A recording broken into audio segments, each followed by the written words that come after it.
The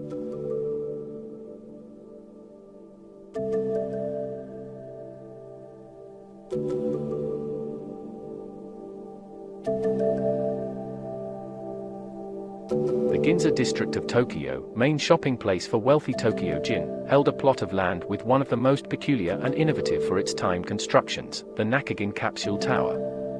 Built by a metabolist architect, Kisho Kurokawa, the tower was supposed to be the first convincing example of conscious and sustainable city living.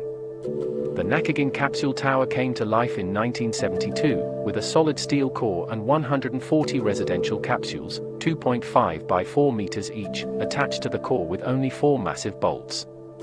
Steel and concrete materials, together with prefabricated capsules, would allow relatively fast construction. Kisho Kurokawa imagined these capsules to be mass-produced in the future to replace the existing ones every 25 or 30 years, which, in theory, would make a building go on for a century or two.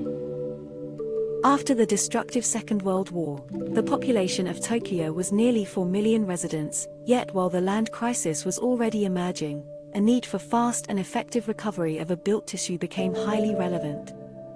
Traditional Japanese architecture was no longer affordable in terms of both time and money, and was substituted with minimalist and functional concrete and steel. This development, with some features from Japanese culture, was somewhere about repeating the development in Western world, until the group of 4 young architects, Kiyunori Kikutaki, Kisho Kurokawa, Fumihiko Maki, and Noboru Kawazu, emerged with a metabolism manifesto.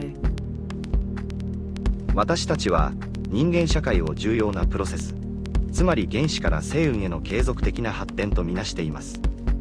私たちがそのような生物学的な言葉である代謝を使用する理由は、デザインとテクノロジーは人間社会の意味であると信じているからです。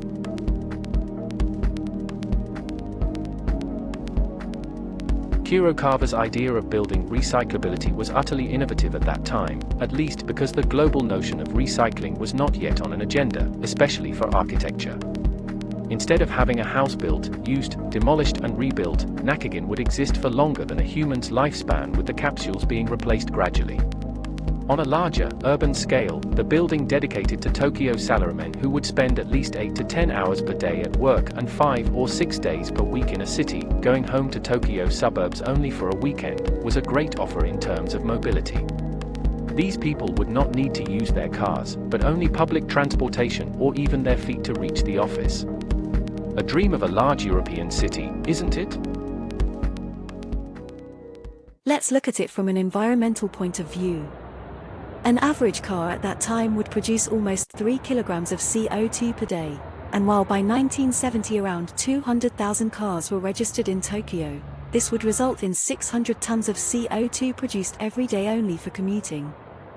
Vicinity of houses to workplaces and electrificated public transport like subway would considerably reduce this amount.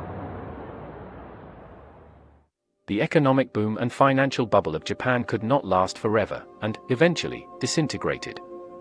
140 owners of the capsules who maybe inherited them from their parents could no longer sustain such property, and preferred cheaper, but more comfortable housing. A tendency of becoming karajisatsu, a person who dies at work, was going down, together with the wealth of the younger generation who would have to stay longer and longer with their parents. Instead of a functional complex, Nakagin Tower became a burden for dwellers and an American hedge fund which bought the tower before 2006, and since then planned to demolish it. Several architects and enthusiasts voted for conservation of the building and proposed projects of its reuse, but, eventually, their enthusiasm was not enough to fight the greediness of the hedge fund. Nearly a month ago the demolition of Nakagin Capsule Tower has started.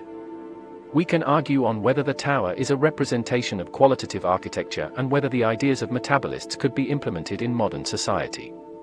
At the end, we came to highlighting several factors which could cause the so-called failure of the project. First, Japanese power of corporations. Typically modern buildings are associated with corporations which own them, thus once the corporation disappears, the building loses a part of its value. Second, change in modern Japanese lifestyle. The cult of intensive office work has been limited since late 90s. Third, lack of research in the building technologies of those times. Some materials, like asbestos, are found hazardous, while life expectancy of others was overestimated. Fourth, idea of metabolizing the building, so recycling and renovating is more expensive than building the same structure from zero. And the last, the concept of radical revolutionizing of human lifestyle and trying to adapt it to a new architecture, instead of adapting architecture to changing lifestyle, is very likely destined to fail in most of the society types. For now, an attempt to risk future dreams is being deconstructed and demolished. By deconstructing the tower, much of its history is preserved and the concept is kept alive. Therefore, with the cooperation of Kisho Kurokawa Architects and Urban Design Office, the Nakagin Capsule Tower Building Preservation and Regeneration Project seeks to conserve the tower's legacy through the regeneration of up to 139 of the 140 capsules. The capsules will become part of the landscapes of various museums in Japan and around the world. Many others will be converted into housing facilities. By this, it is hoped that the Nakagin Capsule Tower, once one, will now become many, fitting with the concept of the building's original metabolism. Also creating new ways to reuse, the metabolism that made Nakagin Tower the architectural icon it was, continues to connect each individual capsule to a new purpose. Kurokawa used to say that his building was designed to evolve, replacing spaces and functions in accordance with social changes, and that is what is happening today, just a bit differently. For those who will miss seeing the tower in the Japanese landscape, various ways have been arranged to recreate it, such as books, magazines, and 3D models that are expected to reflect the concept and philosophy of the architect in digital space. Hence, the project will be able to survive and serve as an inspiration to provide creative and innovative solutions in new scenarios, learning from the experience of a project that sought sustainability and social responsibility, issues that remain urgent today. It also fulfills the architect's initial objective: long after his buildings were gone, his thinking would live on.